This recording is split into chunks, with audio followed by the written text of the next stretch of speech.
और चलिए शुरुआत 10 बजे की 10 बड़ी खबरों के साथ कर रहे हैं। पहली बड़ी खबर, पीएम का आज ग्वालियर चंबल दौरा, मुरैना में रैली करेंगे पीएम मोदी। बताया जा रहा है कि पीएम मोदी पहले ग्वालियर आएंगे और उसके बाद पीएम मुरैना पहुंचकर चुनावी जनसभा को संबोधित करेंगे। वीआईपी मूवमेंट को ध्यान में रखते हुए ग्वालियर शहर में आज भारी वाहन पूरी तरह से प्रतिबंधित रहेंगे। मुरैना में सभा के बाद पीएम आगरा के कोठी मीना बाजार मैदान में दहाड़ेंगे। आगरा में रैली के बाद बदायूं में सियासी पारा बढ़ाएंगे। प्रधानमंत्री शाहजहांपुर में चुनावी सभा को देखते हुए नो फ्लाइंग जोन घोषित कर दिया गया है। आगे बढ़ रहे हैं, दूसरी बड़ी खबर, अखिलेश यादव के चुनाव लड़ने पर अब सस्पेंस खत्म हो चुका है। कन्नौज लोकसभा सीट से आज नामांकन पत्र दाखिल करेंगे अखिलेश यादव। कन्नौज में 12 बजे अखिलेश यादव के नामांकन के दौरान पूरा यादव कुनबा साथ होगा। सोमवार को सपा प्रत्याशी के रूप में तेज प्रताप का नाम भी घोषित करने के बाद अब स्थानीय नेताओं में नाराजगी हालांकि देखी जा रही थी। कार्यकर्ता अखिलेश के चुनाव लड़ने की मांग कर रहे थे। समाजवादी पार्टी ने सोशल मीडिया मंच एक्स पर एक पोस्ट में अखिलेश यादव के नामांकन की पुष्टि की है।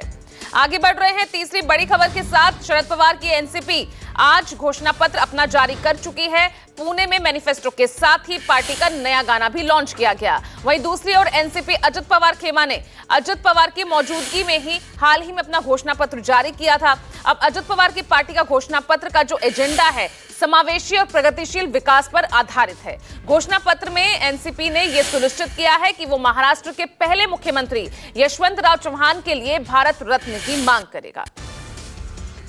आगे बढ़ रहे हैं, चौथी बड़ी खबर सामने आ रही है। बिहार में दूसरे चरण में वोटिंग से पहले बीजेपी को मिलेगा चर्चित यूट्यूबर मनीष कश्यप का साथ। जी हां, मनीष कश्यप बीजेपी में शामिल होंगे। बेतिया लोकसभा से निर्दलीय मैदान में उतरने की घोषणा करने वाले मनीष कश्यप लगातार अपने क्षेत्र में प्रचार भी कर रहे थे। अब मनीष कश्यप को मनाने की जिम्मेदारी मनोज तिवारी को मिली थी और मनीष कश्यप अब बीजेपी में शामिल हो रहे हैं और सूत्रों के मुताबिक आज मनीष कश्यप दिल्ली में बीजेपी ज्वाइन कर सकते हैं। बीजेपी के मजदूरों के फर्जी वीडियो के बाद मनीष कश्यप विवादों में घिरे थे।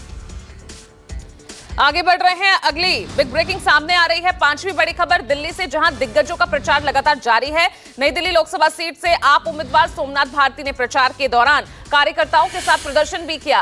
हौज खास मेट्रो स्टेशन के बाहर अरविंद केजरीवाल की गिरफ्तारी के खिलाफ नारेबाजी की गई और आज भी कई मेट्रो स्टेशन के बाहर आप कार्यकर्ता प्रदर्शन करते नजर आएंगे। सोमनाथ भारती ने कहा कि हम जनता को बता रहे हैं कि किस तरह देश में तानाशाही हावी हो गई है। जनता को अपने वोट से इसका जवाब देना है क्योंकि हम गांधीवादी हैं, हम वोट से वादी नहीं। सोमनाथ भारती का यह भी दावा है कि दिल्ली की 7 सीटों पर इंडिया गठबंधन के उम्मीदवार जीतेंगे।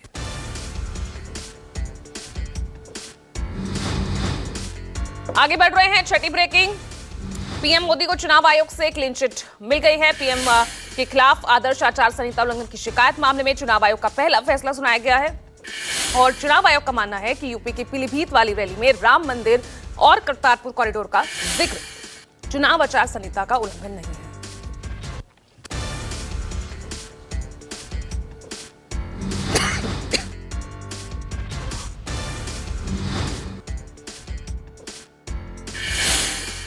और आगे बढ़ रहे हैं सातवीं बड़ी खबर की तरफ। आपको बता दें, पटना से ये बड़ी खबर सामने आई है जहां बिहार में दूसरे चरण की वोटिंग से पहले ही जेडीयू नेता की गोली मारकर हत्या की गई। शादी समारोह से लौटते वक्त पटना में सौरभ कुमार की हत्या की गई। जेडीयू नेता की हत्या के बाद कार्यकर्ताओं में रोष है, कई जगह नारेबाजी की गई, प्रदर्शन भी किया गया। घटना की सूचना मिलते ही देर रात पटना पुलिस की एक विशेष टीम मौके पर पहुंची और जांच शुरू की गई।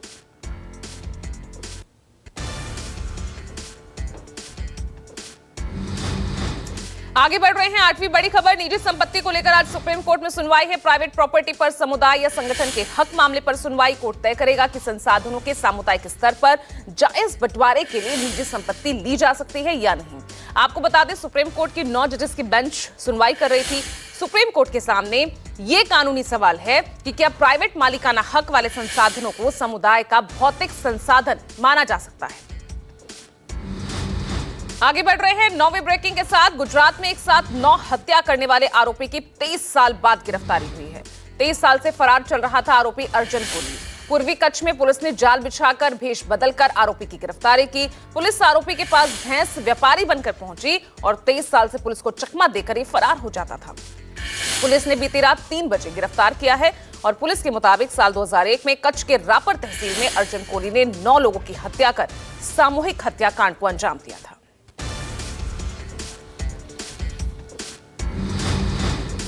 और अगली बड़ी खबर आपको बता रहे हैं 10वीं ब्रेकिंग। रांची से जहां बर्ड फ्लू ने दस्तक दी है, बर्ड फ्लू फैलने की खबर के बाद प्रशासन अलर्ट मोड पर है। रांची के होटवार इलाके के रीजनल पोल्ट्री फार्म में 1745 मुर्गियों के साथ 2196 पक्षियों को मारा गया है और इसके अलावा 1697 अंडों को नष्ट भी किया गया। मुर्गियों के सैंपल की जांच भोपाल स्थित सरकारी प्रयोगशाला में होने के मामला जब सामने आया है, उसके बाद ही अब प्रशासन अलर्ट मोड पर नजर आ रहा है। सभी पोल्ट्री फार्म में चेतावनी जारी कर दी गई है।